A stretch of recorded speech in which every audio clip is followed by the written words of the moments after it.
where you have 5 or 6 units above. Yeah. So we're gonna stand outside, get the outside. Just cooling out the outside to make the front rise. What was the Thompson thing? I missed it. Thompson, Mike Thompson has a talk. He's asked me the question before, and his scenario was like, you're on San Bruno, you're at 4,200 for the day, you've got a storefront, the thing's chugging smoke, it's got a plate glass window in front. Do you open the front door and fight your way in? Do you take the plate glass and let the thing light off? His biggest concern was if you're the engine and you make the move to, we're gonna fight our way in, and the truck comes up behind you and says, man, this thing's fully charged, I'm gonna take this plate glass, and they light it off when you've already made the decision to make the push. So there's not a right answer. The whole point of his conversation is he wants to hear your thought process on why you're gonna do one or the other. And I would say taking it to the next level for you guys around here, you got residential apartments above, or is it just straight commercial space? Right. Now, I would also say, going back, and I don't want to detract from this, but No, please. Conversation later, but prior to 3838 California, I would not apply what you were talking about to a residential building. It's just we're so fast, there's so many people here. Yeah. However, now you're getting into these mansions up here. They're huge. Commercial spaces. Yeah, the commercial space where the Christmas tree fired up and then burned itself out. There's no extinguisher. We caused the backdraft up there. So start thinking some of these mansions are going to have that kind of space to allow those kind of things to happen. Previously, in my mindset, would only be a commercial space or auto body shop. You guys have auto body shops around here too. I'm just trying to load the fuel. We might have lost our window, but just to show you the smoke explosion, but you guys get the idea. What should happen is it should be super stuffed up. Just jam it in there, buddy. And then it gets a little bit of oxygen and then just something comes out. This smoke explosion can happen within a building. It's not just the front, film the prop, not me. It's not just the front door, right? A building could be compartmentalized where smoke explosions, backdrafts are happening in isolated parts of the building, right? So, Austin, I want you to open, is the vertical vent stuff closed? Yeah. Okay, open number 2. And this is only number 2, the top right corner. See if we can get it to pop out. It's burning pretty hot in there, probably won't go. Oh, you know what, where it'll do it? Open the unopened room, or the sealed up room, number 1. Yeah, you gotta put some water on it. The outside prop. When he closes it up, Cover it, Austin, please. And then Eddie, just extinguish the prop. Again, not advocating for water out, exterior water. Just helps keep the prop going a little longer. All right.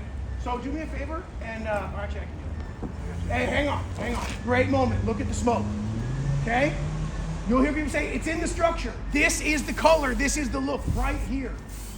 See how it's yellowy brown, right? And it's thick. This is dense smoke, right? The terms are laminar or turbulent. This is turbulent smoke. See how fast it's moving? Laminar is what's happening out here. Watch these little, that's all laminar. Turbulent is what's happening in here. It's chugging. This thing is chugging, all right? Okay, so I'm gonna open this up, see if I can get a smoke explosion in that sealed up room. I'm not sure if it'll work. We're looking at the upper left corner. Nope, didn't work, too hot. But what we did show is, I provided a little bit of ventilation, and that thing did still have a hostile fire vent. It went from a room full of smoke to now a flashed over room. It's fully flashed. It's all in your arm, Brad. We're losing the bottom fire room, okay? But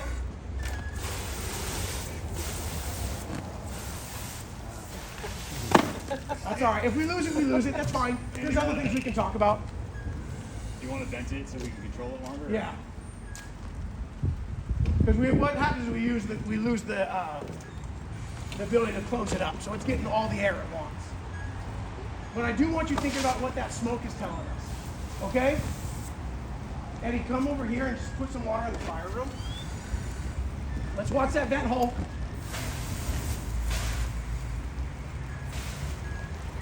Okay? As soon as the ventilation's open, we're applying water. It's all coordinated, right? This is open, this is what we want. Notice that, remember we had smoke pumping out here, coming towards your face. You guys are choking, gagging, like being at the wrong side of a campfire. This is doing what we want. So we want ventilation, but we want it on our terms. We want our choice. We don't want it on the fire's terms. Let me see what else I can get out of this thing.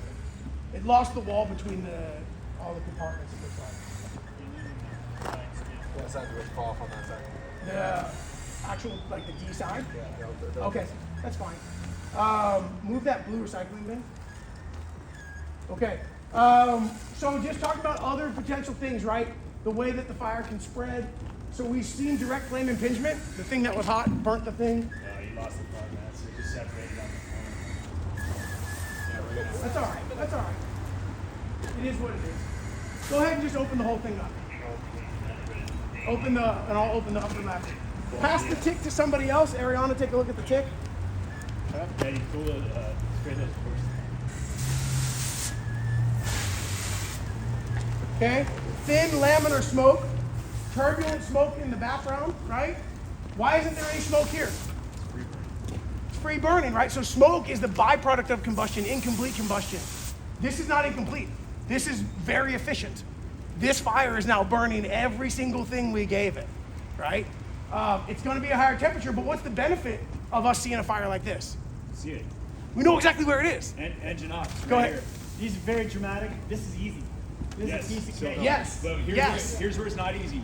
Engine ops. What happens, Nigel, when we get to the top of the stairs, and that's what we see at the end of the stairs. Stuff on the ground. And we I decide wanna right put it here. inside. Okay. We Can you decide put it right here inside, that Austin? that looks hot, so we're gonna put water on it. Yep.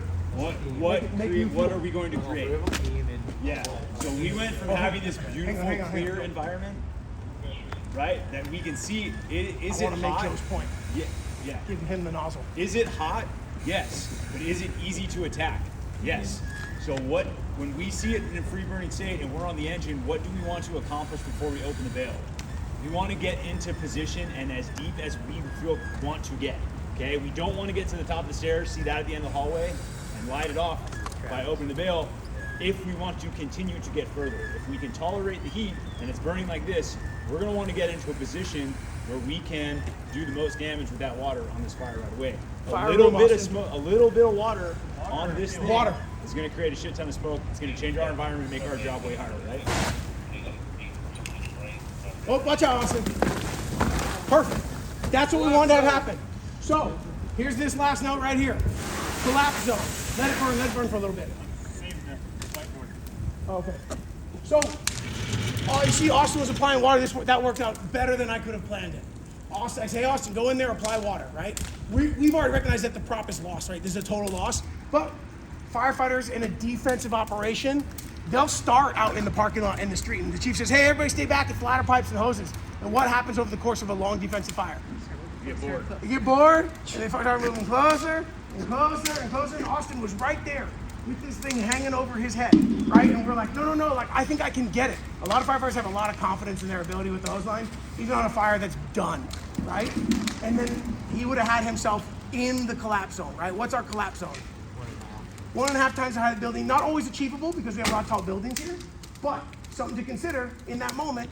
What's the benefit of our system with our smoothbore nozzles and our pumping system? What do we want to use in that scenario? Penetration by pressure, reach. The reach of the stream. So resist the temptation when it looks like this thing's a goner, we're having no luck, it's in the structure.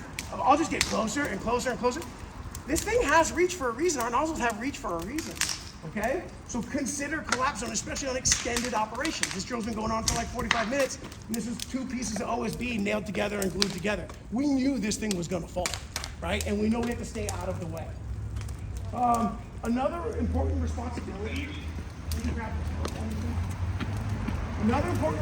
sometimes for officers, sometimes for chief officers, and sometimes for 4710. We can just put this down right here so everyone can see it and it's away from it. We have to determine cause and origin, and we have to protect the evidence for that, right? So someone's gonna say, hey, where do you think this fire started? And this is the door to bedroom 1, and this is the door to bedroom 2. Where do we think, and those are our 2 options for where it started. Where did the fire start? Bedroom 1. So when you see this like alligatorine and this like the scaly like look here, right? It's brittleness. I can like put my foot through it. I could put like a needle through it really deep, and that's pretty much mostly intact, right? So what we want to recognize is like, oh, hey, this is the room that we're definitely going to want to save for 4710. We're definitely going to want to recognize like it had to start here because the temperatures are way hotter here. Now the thing that can change that is a intentional fire where somebody put lit the fire over here, but then like put a bunch of gas cans in the bedroom over there. You might have higher burning in that one, but for your general fire, when we're determining cause and origin, and this is part of a wall, and this is part of a wall, I can tell you right now, this is closer to wherever the seat of the fire was than this was. It burned longer, it burned deeper, it burned hotter, okay? Oh, I forgot one thing I wanted to show you, but it's too late now. For the one, was this the one that was in the upper corner? That's the floor. That's the floor. What I wanted to show you for the one that was in the upper corner was that one that had the least amount of fire, and it was just smoke stained, protected that room for a long time, right? So just to kind of re-emphasize, it's too late now. It just re-emphasize the whole closing the door as you search, closing the door as you progress through a fire, closing the door when you don't have water. That's up right. You want to let it burn? You want to put it out or what's? No, we can put it out now. Nigel, you want to? Nigel, you want some Water double out the time? fire, Nigel. So that kind of concludes this component of the drill. But what I want to do now is kind of open it up to just discussion. Let me show everybody one thing. I got Yes. some pictures here. Unfortunately, I got the crowd around my phone. It goes back to.